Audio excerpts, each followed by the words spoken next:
Let's talk about the elephant in the room. We live in a time of great separation, right? Whether it's gay versus straight, left versus right, vax versus anti vax.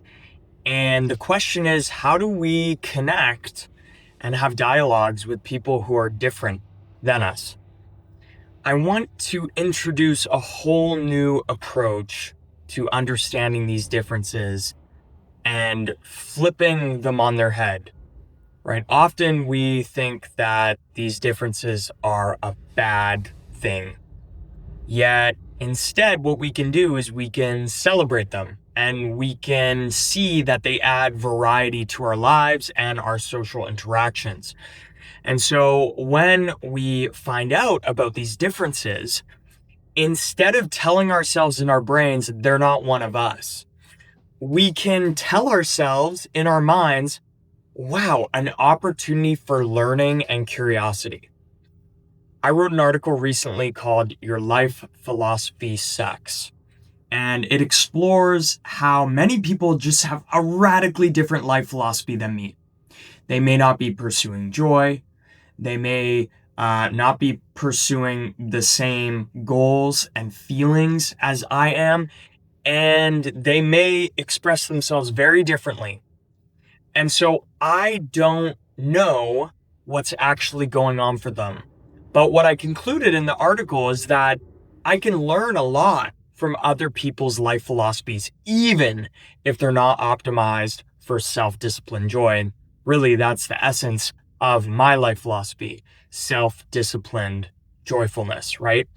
And so when we encounter these differences, we can choose whether they're a bad thing or a good thing, whether they spice up our life and they add variety, or they're representing the decline of our species. I get what you're saying.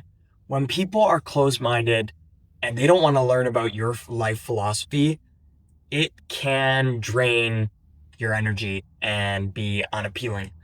But listen, even the most closed-minded people, you can create joy with those people and you can ask them questions that light them up.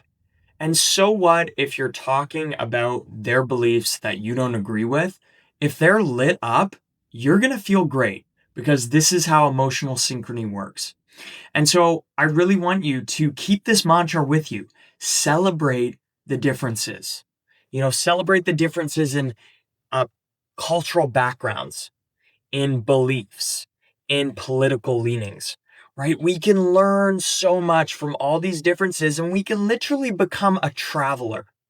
We can travel through lands we've never explored through the art of conversation, right? You can ask questions to understand the life experiences that someone has had, which has resulted in their adoption of their beliefs. And that can be a fun and rewarding activity. But what it requires is two things. You need to change what you tell yourself about those differences. And then you need to ask good questions. You need to turn off your social autopilot and you need to approach someone with intentional curiosity, and you got to seek to understand. So Joymakers, go out into the world, find those differences, and even if those differences trigger you at first, explore those differences just like you explore a new country. Get excited and feel the reward of better understanding the radically different people on this planet.